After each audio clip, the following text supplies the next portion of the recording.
la presentación que sigue en Condatos. Es Querido Diário, enfrentando colaborativamente o deserto de dados municipais no Brasil. Mi portugués no es muy bueno, pero bueno. Recibimos a Julio Carvalho, que va a dar la charla y además va a seguir presentando esta iniciativa. Adelante. Bienvenido.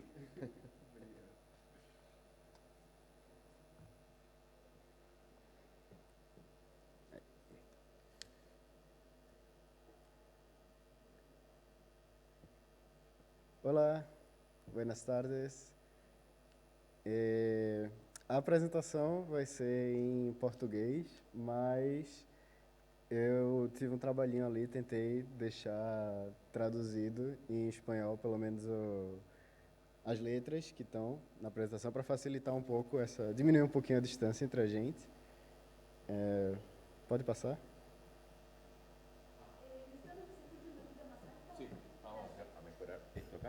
Ok. Gracias.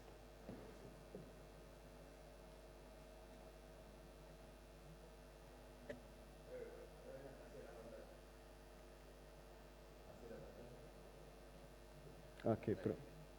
Graças. Então,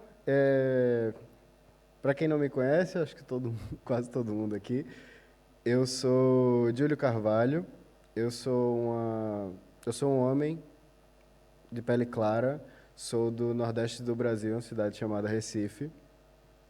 Eu sou coordenador de inovação cívica na Open Knowledge Brasil. Mais à frente eu falo um pouquinho da Open Knowledge. E se quiserem entrar em contato comigo, esse é o meu @OGCC, Telegram, Twitter. Não sou muito ativo, mas se mandar uma mensagem direta eu respondo.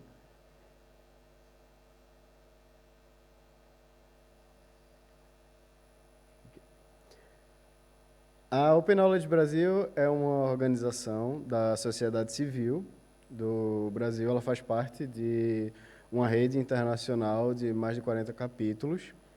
E nesse capítulo brasileiro, nós trabalhamos com 3 frentes principais de atuação. Uma é a Escola de Dados, que é a nossa frente de atuação na capacitação de pessoas, letrar elas em trabalho com dados. E também vocês podem ouvir falar da Escola de Dados por causa do CODA, que é a maior conferência de jornalismo de dados da América Latina. Também temos a frente de Advocacy e Pesquisa, ou Advocacy e Investigação, que atua muito perto dos governos estaduais, municipais ou federais, para garantir que a gente está tendo a promoção de leis e que avancem as questões de dados abertos brasileiras. E a frente a qual eu atuo é de inovação cívica. Algumas pessoas também podem ter como referência o termo de tecnologias cívicas. Lá a gente usa a inovação cívica, até porque nossa atuação não fica somente limitada a tecnologias. Então, a gente vai hoje conhecer um pouco da atuação da frente de inovação cívica da Open Knowledge Brasil. Essa apresentação de hoje é para falar sobre comunidade. Então, a gente está aqui na Abril Latam em Condatos.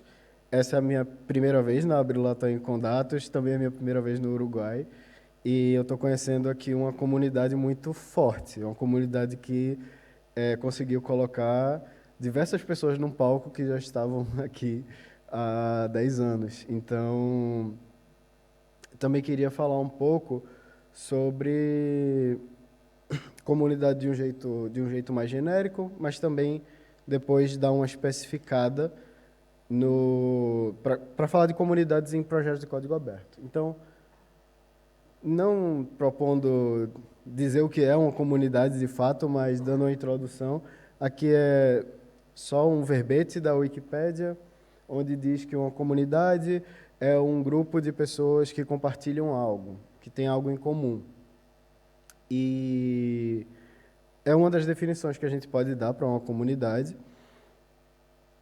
Mas entrando mais nas questões de código aberto e projetos de código aberto, de onde o querido Diário faz parte, a gente pode trazer uma definição aqui do Open Source Way, que fala que uma comunidade são pessoas, uma comunidade de código aberto, né?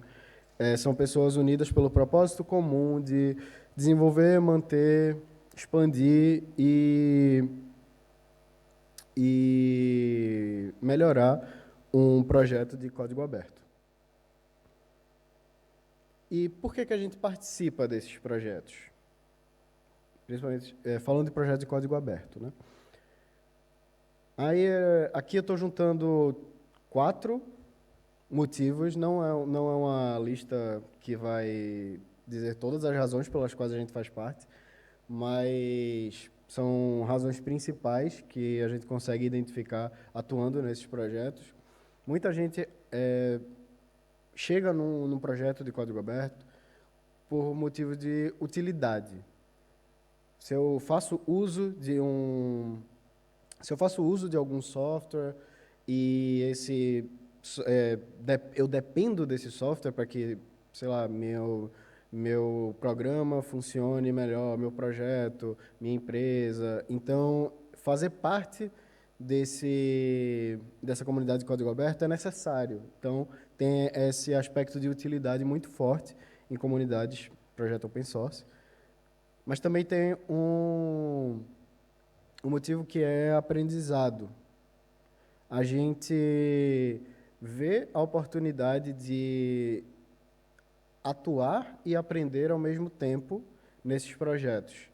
Então, ao invés de eu brincar com um projeto de brinquedo, inventar alguma coisa que apareceu num curso, etc., eu posso tentar atuar num projeto que já tem pessoas em volta dele e quando eu estiver interagindo, as pessoas vão me dar feedbacks, elas vão dizer o que eu estou fazendo certo, o que eu estou fazendo errado, como posso melhorar. Então, tem todo um processo de aprendizagem que muita gente também vê com muito bons olhos e faz participar dessas comunidades de código aberto. Um terceiro motivo seria o propósito, principalmente nos projetos que têm um certo impacto, um impacto social, principalmente. Então, se é um projeto de dados abertos, a gente vê muito as pessoas se aglutinando em volta desses projetos porque veem nele uma oportunidade de causar algum impacto, sair da sua própria bolha de atuação dentro talvez da sua empresa, da sua graduação, dos seus estudos, etc. E, dependendo de um projeto, dependendo de como é o projeto, atuar ali por meses, anos, só pela gratificação de estar causando algum impacto. E um último, mas não menos importante aqui da lista, é pela coletividade. A gente se junta nessas comunidades porque nós somos seres sociais, então, ao construir essas relações, nós vamos nos tornando parte delas e construindo elas junto com a gente. Então, a gente socializa, a gente desenvolve parte da nossa identidade, a gente passa a pertencer àquela comunidade e a comunidade se torna um pouco da gente também. E aí, eu chego no querido Diário, que é um projeto que nasce por um motivo, e aí eu vou explicar aqui rapidinho para vocês. O Brasil ele tem 5.570 municípios, cidades, que publicam os seus atos oficiais nos documentos que são os diários oficiais.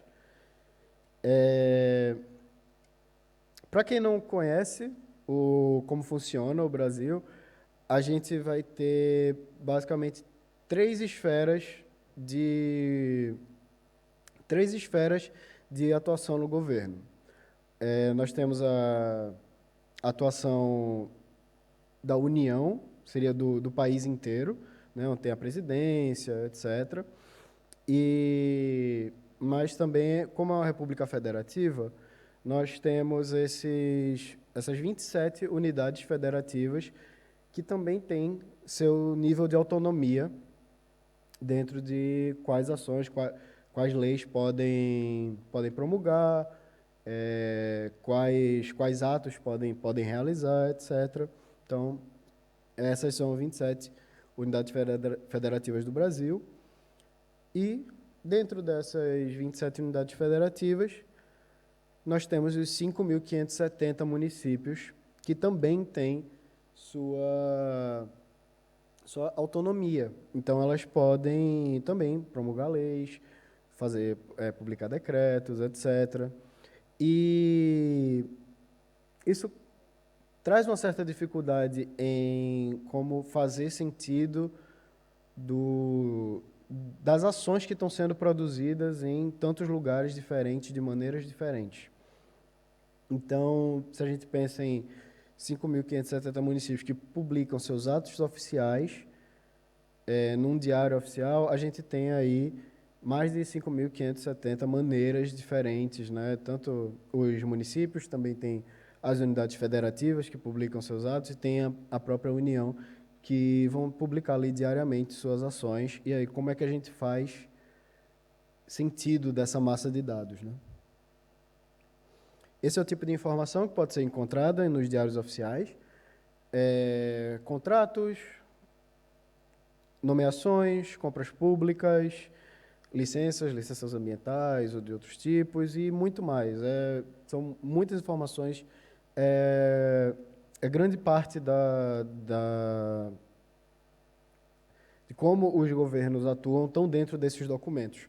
Aqui são alguns exemplos de atos que apareceram, mas acho que está muito pequeno até para ver, não sei se vai dar para ver. Tem ali uma multa por licenciamento ambiental, é o primeiro, e é uma atividade potencialmente poluidora. O da direita é um ato que não exige entrar no processo de licitação para fazer uma compra pública, e para um show, basicamente, e é uma cidade pequena, fazendo uma compra ali de R$600 mil para ter um show de um cantor famoso. E mais embaixo também tem uma compra de kit de robótica para a escola. Então, esses dados eles são muito abrangentes e temos aqui alguns perfis de pessoas que fazem uso desses dados. Ativistas, para poder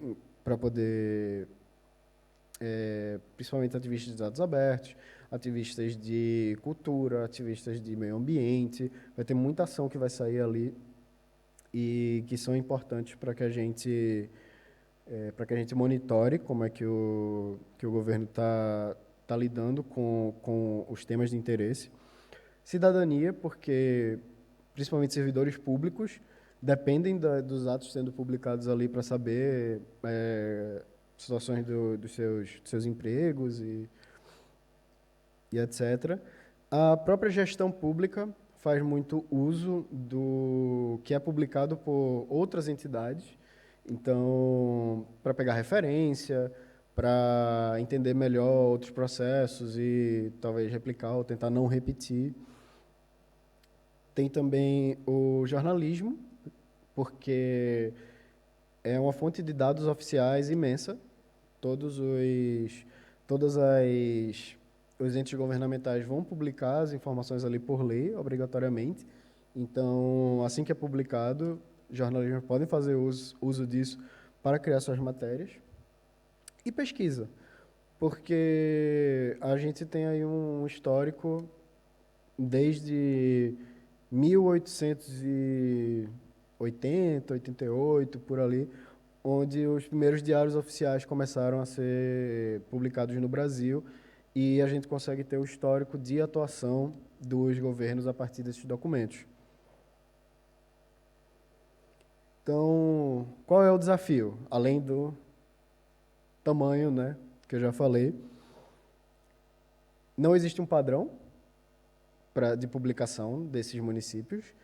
Eles têm certa autonomia e não tem uma entidade, uma organização que promova essa padronização entre como esses municípios devem publicar esses dados. E elas não publicam em formato aberto. Eu falei que os primeiros diários oficiais começaram a sair ali mais ou menos em 1800 e pouco. Então, o formato que era publicado lá era o formato de um jornal. Era como se podia publicar, era como as pessoas podiam ler. E esse formato não mudou. A gente tem hoje uma publicação digital daquilo que é um jornal. E eu acho que essa realidade é a mais comum em todos os países, de todas as pessoas que estão aqui presentes. A gente já fez alguns estudos e é a realidade da grande maioria.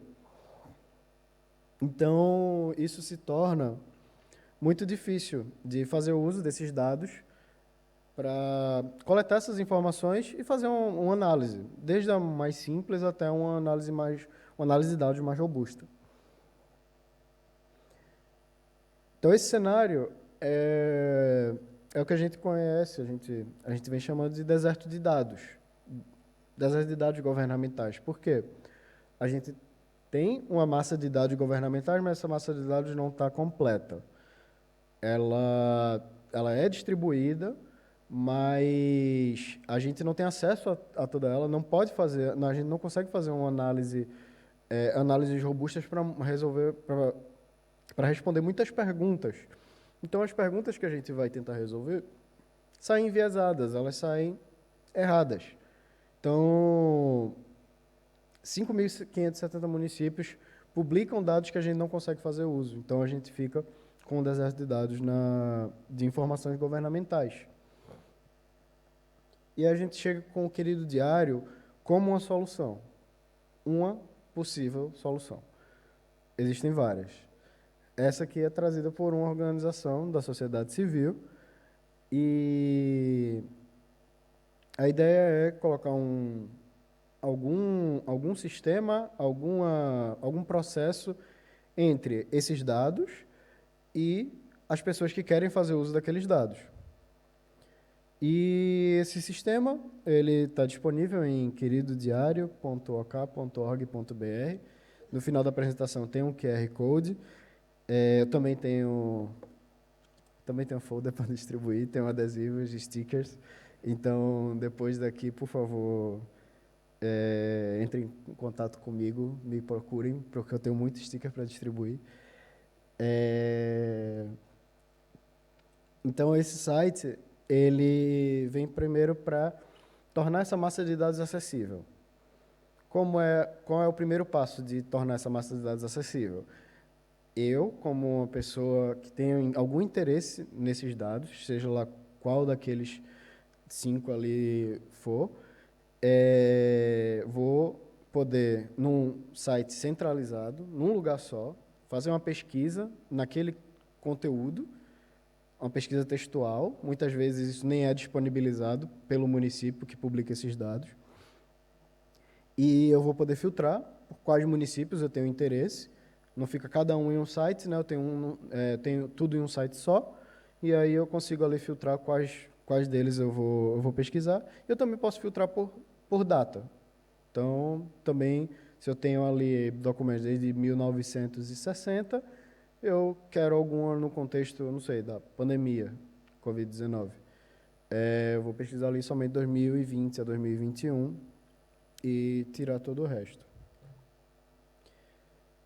Mas essa massa de dados ainda fica muito grande, então a gente também está, como eu falei, né, são muitos tipos de informação que são publicadas lá. A gente também tem está dando direcionamento para esses dados e fazendo outros sistemas com base no Querido Diário que cheguem mais perto do público-alvo.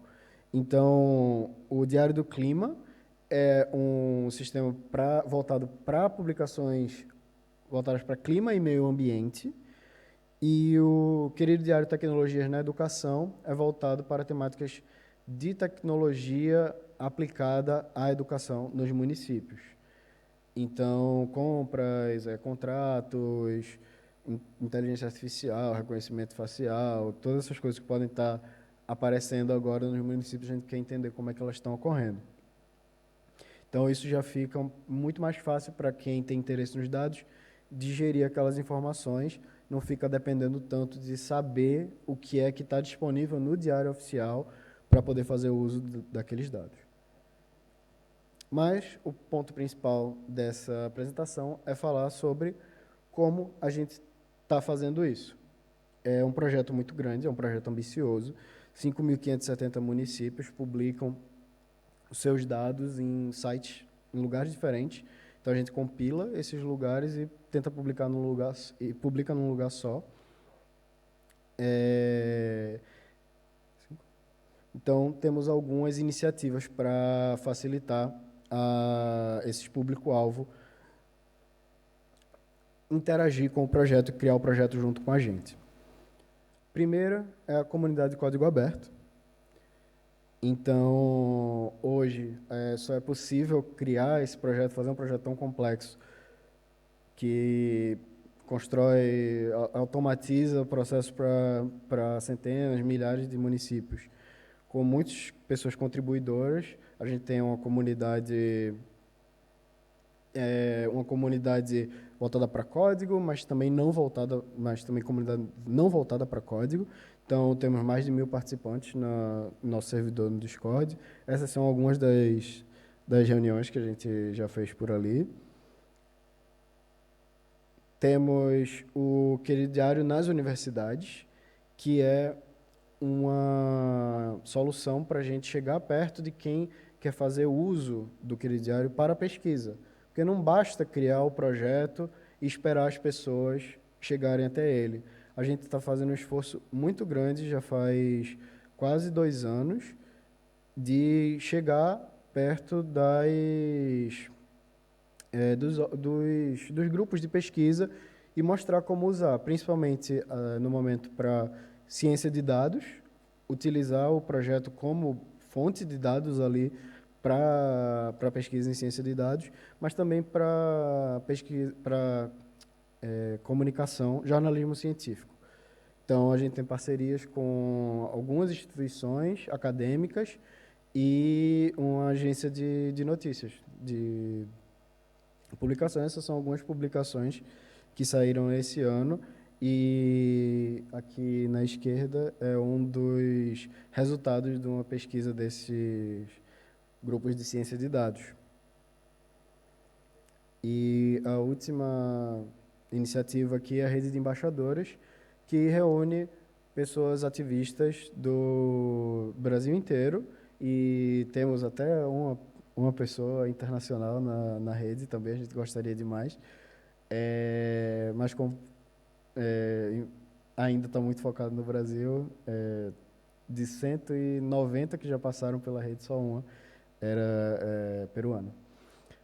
Então, trazem perfis mais ativistas, com interesse em dados abertos, para se aglutinar dentro de uma comunidade, poder trocar ideia e fazer esse movimento de rede, que só a gente junto é mais forte. Então, quando a gente consegue juntar essas pessoas, a gente consegue realmente trazer soluções que antes não seriam possíveis.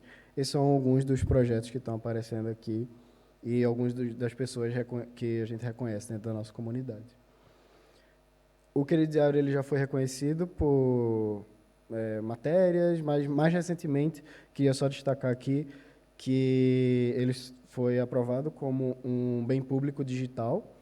Então, a UNPD e DPGA, Digital Public Goods Alliance, fizeram esse reconhecimento de 9 soluções, o Querido Diário era um deles, e ele foi destacado lá na cúpula do Prêmio Nobel, onde a DPGA foi apresentar essa iniciativa.